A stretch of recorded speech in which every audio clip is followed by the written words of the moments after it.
तो आपने समझा कि कैसे सिद्ध संत जो होते हैं वो बगैर खाना और बगैर पानी के भी संभव है उनको चल पाना। उसके कारण वो दो तरीके की ऊर्जाओं का प्रयोग करते हैं। पहली ऊर्जा है उनकी कॉस्मिक एनर्जी जो ब्रह्मांड से लगातार बरस रही है, और दूसरी जो एनर्जी उनके अंदर होती है वो होती है डार्क एनर्जी, जिसके कारण वो उस डार्क एरिया से जुड़ जाते हैं। ब्रह्मांड के 99.99% से जुड़ते हैं, जिसके कारण उनके अंदर मूलभूत परिवर्तन हो जाता है और वो उन चीज़ों को कर गुजरते हैं जो आप सोच भी नहीं सकते। तो अब बात आती है कि क्या ये सीखा जा सकता है, क्या इसको किया जा सकता है, क्या हम भी कर सकते हैं इस चीज़ को, क्या हम भी बिना खाने के रह सकते हैं? तो ऐसे सवाल आते होंगे मन में कि जब वो कर सकते हैं तो हम क्यों नहीं कर सकते हो आप, ऐसे नहीं कर सकते हो आप। उसके लिए आपको पूर्ण समर्पित हो जाना होगा। जब आप पूर्ण, अब दादा गुरु का जीवन देखिए, वो जब जीवन, उनका जो जीवन है, उनका जो भगवान है, उनकी जो सारी श्रद्धा है, जो विश्वास है, वो माँ नर्मदा के ऊपर है। माँ नर्मदा के ऊपर वो आसक्त हैं, तो माँ नर्मदा उनको उतनी ऊर्जा देंगी जितनी ऊर्जा की उनको ज़रूरत है, और वो ऊर्जा उनके पास आती है। यही कारण है कि दादा गुरु स्वस्थ हैं। यही कारण है कि मेडिकल साइंस उनका उत्तर नहीं दे पाई, क्योंकि मेडिकल साइंस के अंदर फूड ही एकमात्र स्रोत है ऊर्जा को लेने का, और अध्यात्म के भीतर एवरीथिंग, सब कुछ आपको ऊर्जा देने के लिए सक्षम है। चाहे वो तितली हो जाए उड़ती हुई, चाहे वो पौधा हो जाए, चाहे वो आसमान हो जाए, चाहे वो धरती हो जाए, चाहे वो पानी हो जाए, चाहे वो आग हो जाए, चाहे वो हवा हो जाए, चाहे वो धूल हो जाए, चाहे वो कुछ भी हो जाए, सब कुछ में ऊर्जा उपलब्ध है। बस आप उसे ले नहीं पा रहे हो। उसका कारण क्या है कि आप उस क्रिया को नहीं जान पाए हो जिस क्रिया की मदद से वो ये चीज़ें करते हैं। अगर वो आपको बता भी दे अपनी क्रिया तो भी आप ना कर पाओगे। सब कुछ आपको पता ही है, लेकिन आप फिर भी न कर पाओगे, क्योंकि करने के लिए जाना होगा। करने के लिए जाना होगा। जा तुम ना पाओगे तो कैसे कर पाओगे? तो मन को, मैंने पहले भी बताया बुद्ध में, कि मन को अचानक से अगर मोड़ा जाएगा तो वैराग्य पैदा होगा। मन को धीरे धीरे लचीला बनाया जाए, मन को अपने मुताबिक बनाया जाए, तो धीरे धीरे मन ढीला होता जाएगा और चीज़ें छूटती जाएंगी।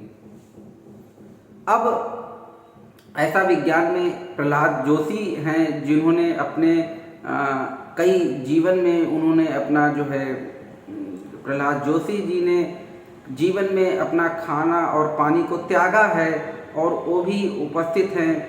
उमा शंकर योगी, सूर्य योगी हैं, अगर आप उन्हें जानते हो, तो उन्होंने भी इसको कर दिखाया है। उन्होंने भी सूर्य की ऊर्जा के मदद से बगैर खाने के रहने की क्षमता अपने अंदर विकसित की है।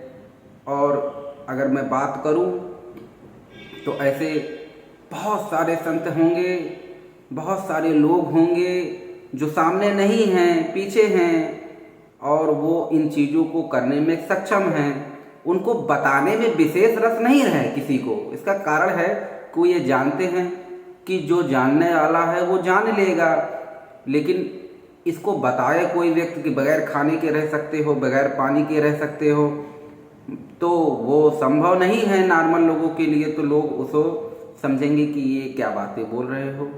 तो वो बातें उन्होंने कर दिखाई। तो करना संभव उन्हीं के लिए है जो उस जगह पर पहुंचने की क्षमता अपने भीतर विकसित कर चुके हैं, जो उस चीज़ों को ढूंढ रहे हैं, जो उन चीज़ों को तरफ जाना चाहते हैं जिस तरफ सारा ज्ञान छुपा हुआ है। तो वो ढूंढते हैं, और जो ढूंढता है वो पाता है, जीसस ने भी कहा है। तो अब धीरे धीरे आप ये देखेंगे आगे चल कर के हमारी जो मृदा है वो प्रदूषित हो रही है, हमारी जो वायु है प्रदूषित हो रही है, हमारा जो जल है वो प्रदूषित हो रहा है, हमारा जो आसमान है प्रदूषित हो रहा है। तो जैसे जैसे प्रकृति को प्रदूषित करते जाएंगे हम, उसके कारण जो है बहुत सारी समस्याएं आपके सामने पैदा होंगी, बहुत सारी बीमारियां पैदा होंगी, बहुत सारा दुख पैदा होगा। ये प्रकृति जितनी ही आनंददायक है उतनी ही दुखदायक हो जाएगी अगर हम लोगों ने सही समय पर सजग होकर के इसके प्रति कोई भी कड़ा कदम न उठाया। ये एक दुर्भाग्य है कि इस चीज़ों पर कोई ध्यान नहीं देता, और प्रकृति ही पहला मूल स्रोत है परमात्मा का पहला अनुभव करने का। प्रकृति की सुंदरता ही पहला स्रोत है आनंद को पाने का। क्यों फूल चढ़ाया जाता है भगवान के चरणों में? क्यों फूल चढ़ाते हैं हम लोग? फूल परमात्मा की सबसे दुर्लभ और सबसे सुगम और सबसे आनंददायक और सबसे ज़्यादा मनमोहक संरचना है उनकी। फूल का मतलब है खिल जाना, आनंद बरसाना। फूल का मतलब खिल जाना, आनंद बरसाना। यानी फूल पत्ती का काम है पेड़ों को ऊर्जा देना, उसी प्रकार से फूल का काम है लोगों को आनंद देना, लोगों को सुगंध देना। तो इस बात पे हमने गहन चर्चा की है और हम लोगों ने जाना है कि कैसे कोई भी साधु सन्यासी अपनी उस ऊर्जा का प्रयोग करता है। हीमोग्लोबिन जो शरीर के अंदर पाया जाता है वो प्रकाश संश्लेषण की मदद से ऊर्जा में बदलने में सक्षम है। अब हमारे पास वो फंक्शन कहाँ लगा हुआ है? वो फंक्शन इसी ब्रेन में लगा हुआ है। इसी ब्रेन के भीतर जो है आपके हाइपोथैलेमस हार्मोन्स, हाइपोथैलेमस ग्रंथि है एक प्रकार की। तो ये जो घटक अगर आप इसको बारीकी से पढ़ेंगे तो आप ये पाएंगे कि उसी के अंदर ये चीज़ें छिपी हुई हैं, जहाँ से ये ब्रह्मरंध्र, जो यहाँ पर ब्रह्मरंध्र है आपका, जिसको कहते हैं तालु, इसी से ऊर्जा जाती है, इसी से सूर्य की ऊर्जा जाती है और ये वो उस फंक्शन को एक्टिवेट कर देती है, उस कन्वर्टर को एक्टिवेट कर देती है, जो कन्वर्ट कर दे रहा है आपकी उस ऊर्जा को, और आपको उस चीज़ों को मिल जा रहा है। आपको वहाँ से ऊर्जा मिल जा रही है, प्रकाश गया वहाँ पर, वहाँ से जो है कन्वर्ट हुआ और भीतर ऊर्जा में बदल गया। तो कन्वर्टर तो अंदर ही लगा हुआ है, कहीं बाहर थोड़ी ना कन्वर्टर लगा हुआ है कि कोई बाहर कोई मशीन लगेगी, नहीं, भीतर ही है सब। तो ह्यूमन की जो क्षमता है, ह्यूमन की जो ब्रेन है, वो जो ह्यूमन का ब्रेन फंक्शन काम करता है वो थोड़ा सा अलग तरीके से काम करता है। वो थोड़ा सा बहुत ज़्यादा एडवांस तरीके से काम करता है। पोटेशियम सोडियम गेट, ये हाई मोबिलिटी कंपाउंड्स जो है सूचना को संचार कर रहे हैं, और हमारे ब्रेन के अंदर जो सूचना का ट्रांसफॉर्मेशन होता है वो सूचना का ट्रांसफॉर्मेशन भी बहुत तेज होता है। उसमें भी जो इफ़ेक्ट काम करता है वो बहुत फास्ट इफ़ेक्ट है, वो बिल्कुल तेज इफ़ेक्ट है, वो ब्रह्मांडीय इफ़ेक्ट है। और उस इफ़ेक्ट को अगर आप उसको पढ़ सकते हैं कि ब्रेन का जो फंक्शन होता है वो किस प्रकार से काम करता है, तो आप पाएंगे कि बिल्कुल यूनिक तरीके से काम कर रहा है, बहुत ही ज़बरदस्त तरीके से ब्रेन काम करता है। और ब्रेन और ये हमारी आँखें, ये हमारा सूंघने का, जो हम सूंघ सकते हैं किसी चीज़ को, ये अभी तक कोई भी विज्ञान ऐसा कोई भी मशीन या कोई भी ऐसी चीज़ें नहीं बनाई जो सुगंध को अलग कर सके। हमारी जीभ के अंदर हजारों प्रकार की चीज़ें हैं, हमारे जीभ के अंदर हर प्रकार की स्वाद ग्रंथि है, अभी भी कोई ऐसी मशीन नहीं बनी है जो स्वाद को अलग अलग कर सके। यानी स्वाद और सूंघने की क्षमता, अब फूलों में खुशबू है उसको मशीन नहीं पता कर सकती, ह्यूमन पता कर सकता है कि चमेली है कि गुलाब है।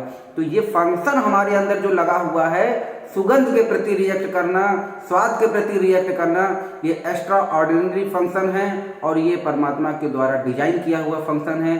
इसी की क्षमता को जब हम जान लेते हैं, जब इसी की चीज़ों को हम समझ लेते हैं, तो हम कुछ ऐसा कर पाते हैं जो दूसरों के लिए दुर्लभ है। तो ऐसा ये नहीं कि आप भगवान हो गए, नहीं, भगवान नहीं हो गया, कुछ नहीं हो गया।